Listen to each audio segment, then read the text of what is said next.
Performance TV, coming to you from Borla Commerce Park. Welcome back to Performance TV. Now, we've done a lot of cool segments on the show, but today I love this one. We're going to convert our 73 Camaro from the old school carburetor to the modern day electronic fuel injection.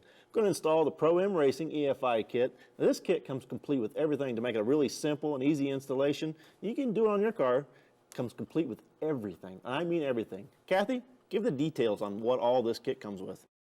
Well, Tommy, you are not kidding. This Pro-M Racing EFI kit is absolutely complete, right down to the last nut and bolt that you need. Everything's all married and works perfectly together. And Chris Richards with Pro-M Racing, you guys have spent a lot of time putting all the right parts and pieces together in this kit. That's right. We've got everything you need here to convert a car from carburetor over to EFI. Here's our 4-barrel progressive throttle body. This is a mass air meter that we've developed that you can hide away inside of a conventional 4-barrel air cleaner and keep that old school look. This is our 4-barrel EFI intake manifold. It's a single plane, got a very large runner, so it'll support some horsepower. And we've left a lot of meat here on the intake runners so that it can be ported out and be used on some, pretty aggressive heads. And well, I mean, the wiring harness, I mean, you have the coil, the distributor, everything that we need in the kit, which makes it very nice. When you're buying it, you don't have to figure out, okay, I still got to get this piece. Right. No, it's done, right. Which makes it so nice and simple and, idiot-proof, almost, so to speak. And when you mention the intake, that's kind of where we want to get started on our install on our Camaro. So from our intake, our fuel rails, and probably go ahead and do our injectors, and this would be a great place to start. What do you think? Yep, let's get that stuff installed first. All right, Tommy? I went ahead and got the Pro-M Racing intake manifold installed. Comes with everything you need, all the sensors, everything. Got the fuel injectors in and the fuel rails put on them. All I got to do is put the last fitting here in the fuel rail. Then we can go ahead and install the fuel lines and we're ready to hook this thing up. Now this thing not only comes with the fuel injection, it also comes with the ignition. So Kathy, tell us about the ignition. Yeah, Tommy, you're right. Pro-M Racing has taken all of the guesswork out with this complete system right down to the ignition, starting with our coil and something really cool about this distributor, Chris, because as I like to think about it in drag racing, I use a crank trigger. You got one right here. That's right. We make the ignition system pretty simplistic. All you have to do is install the distributor. The distributor has a crankshaft position sensor inside. This is what's going to tell the computer what position the engine is in, so that we can fire the fuel injectors sequentially. This is not a batch-fired or a bank-fired fuel injection system. We're going to fire those injectors in order. It's much more efficient that way. Oh, absolutely, and not only efficient that way, but we should have great throttle response and just everything else. And Tommy, you got that all installed? The ignition part of this whole system is really simple. I mean, you have a coil and you have a distributor. It's pretty simple. Mount the coil right up here on the firewall, no problem. Now the distributor, the only thing you have to keep in mind is you want to roll the engine up on top dead center on number 1, because that's what's going to fire our fuel injectors. So when you're dropping in the distributor, have the rotor on number 1, engine up on top dead center number 1, and that'll fire all the fuel injectors perfectly. Pretty simple.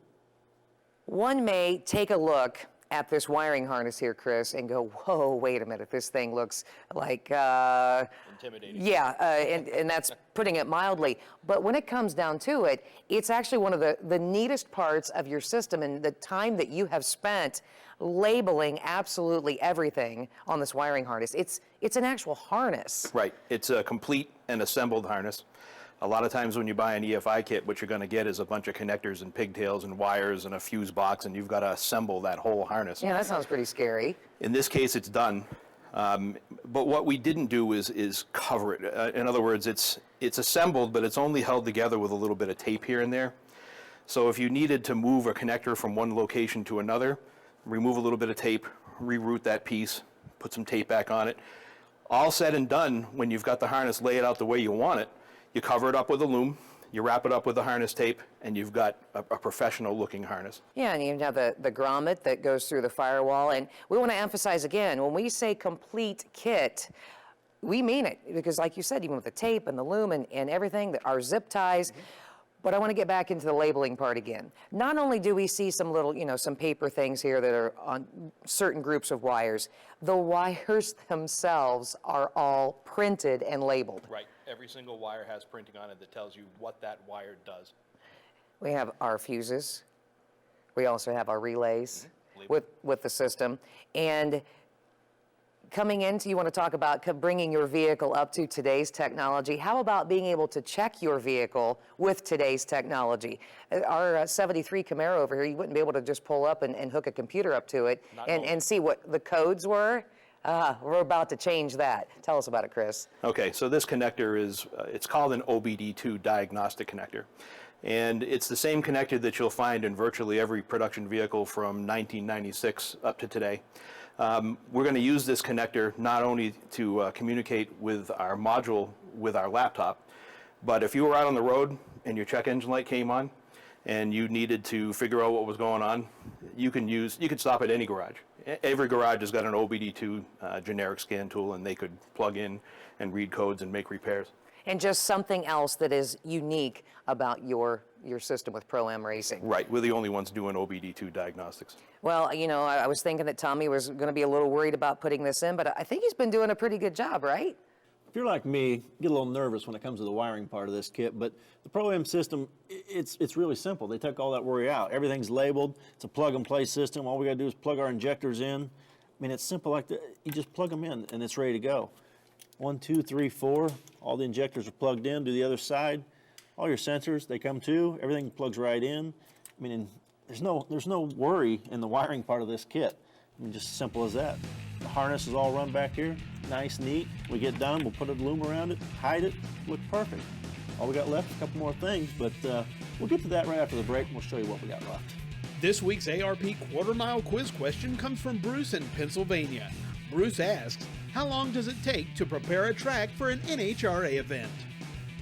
Well, Bruce, that really depends on the track we're at. Some tracks are very active and there gets a lot of rubber buildup, and that has to be removed. Other tracks, for Pomona, for example, we run twice a year there, so there's not much rubber buildup, and it can typically take maybe 2 days or as quick as 1 day. If you have a question for the ARP quarter-mile quiz, send it to the address on the screen. If we use your question on the air, you'll receive a free ARP quarter-mile quiz shirt.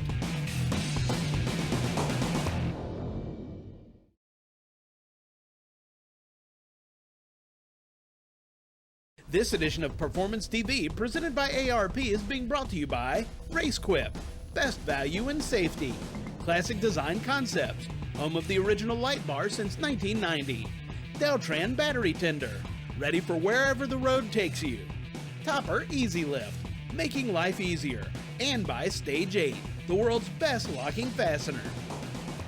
Welcome back to Performance TV, where we are in the middle of installing our complete Pro-Am Racing EFI system. Chris, we're starting to get more closer here to the top. We're getting ready to get done. You guys have put a lot of work into doing everything here. Now, can we do like a progressive linkage on this? It is a progressive linkage, Yep. okay. It's a progressive linkage throttle body, and all these shafts are sealed with sealed roller bearings so that we can use boost and not have leaks. And this is our mass airflow meter that we've designed to be hidden away inside of a conventional 4-barrel old school look air cleaner. Oh, that way, that's nice. And it gives you lots of different options. Yep. Well, we can do remote mounted mass airflow meters, more of the retro mod look, or we can go old school with this meter. And back to what we said again, and we've been saying all along, everything comes right along with it, including the gasket, all of the hardware we need to hook up our linkage and everything that we have here. And you know, you had mentioned earlier about the check engine light, and we have that here too. We do. So we've got everything we need, and I know that Tommy's getting pretty anxious to start finishing off the top here, and I can't wait till we get into the programming part. You about ready for this? Well, the last couple steps of finishing up this Pro-Am EFI system is to install the throttle body. So we got that on there, we'll finish that up. Now the Pro-Am EFI system is controlled by a mass airflow sensor. It's the only one on the market that uses a mass airflow sensor. I mean, it's pretty simple. Why wouldn't you want to know how much fuel to put in by how much air is going in? The only thing you got to be careful of, just make sure you don't touch these wires in here. That's what controls the mass airflow sensor. When you put it on, you got to be careful and slide that right over so you don't hit anything, just like that. Simple as that. Put the nut on, and we're good to go. I got to get the air cleaner on, but while I'm doing that, I'm going to let Kathy and Chris tell you how this mass airflow sensor, all this EFI system works. Well, Chris, we have our final pieces of the puzzle here for our EFI system, and we're going to start right off with the box. All the stuff has already been installed inside. This isn't just any old processor. This is OEM quality. It is. It's an OEM level processor that's been made side by side on the production line with the same process that the OEMs use. It's not a low production, low quality, cheapy processor like the other guys use. This is quality stuff. Well, as I've seen all throughout your kit, and you give the folks a couple of choices too. We can have a gauge or not have a gauge. Right. This is the gauge for your wideband O2 sensor. You can have the gauge. If you want to have the gauge up on the dash and look at it, you can. Otherwise, you can have the controller housed in a little plastic housing, and that can go up underneath the dash where you don't have to see it. I like that. Lots of different choices here. And I know Tommy's got to be getting really close to getting it done, and I wonder how he's coming along. Yeah, come on over, guys. Just putting the finishing touches on this thing, and it's ready to fire up. I can't wait to hear it run. Yeah, me either. And Chris, you guys have taken a lot of the complexity out of this in your theory and how this all works. Right. Well, EFI doesn't have to be the voodoo that everybody thinks it is. The other companies make it that way because they really just don't give you the tools that you need to make it easy. Engine management is just air to fuel ratio and spark advance. With the mass airflow meter, we know how much air is entering the engine, therefore we can very easily determine how much fuel to add.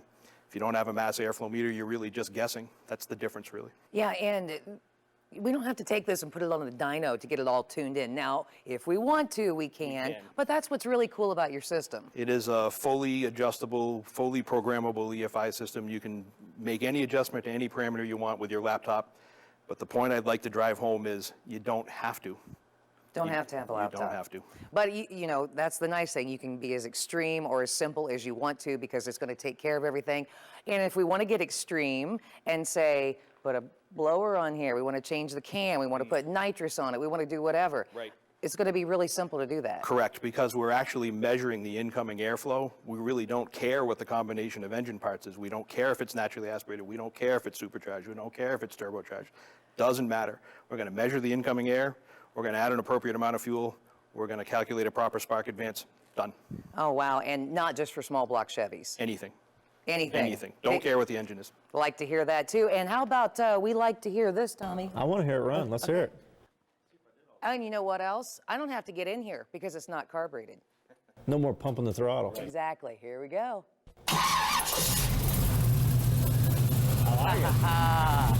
Like the sound of that? This thing ran great in the shop, but what amazes me is it runs as smooth as a modern-day production car on the highway. Wish I could take you for a longer ride, but that's all the time we got for this week's Performance TV.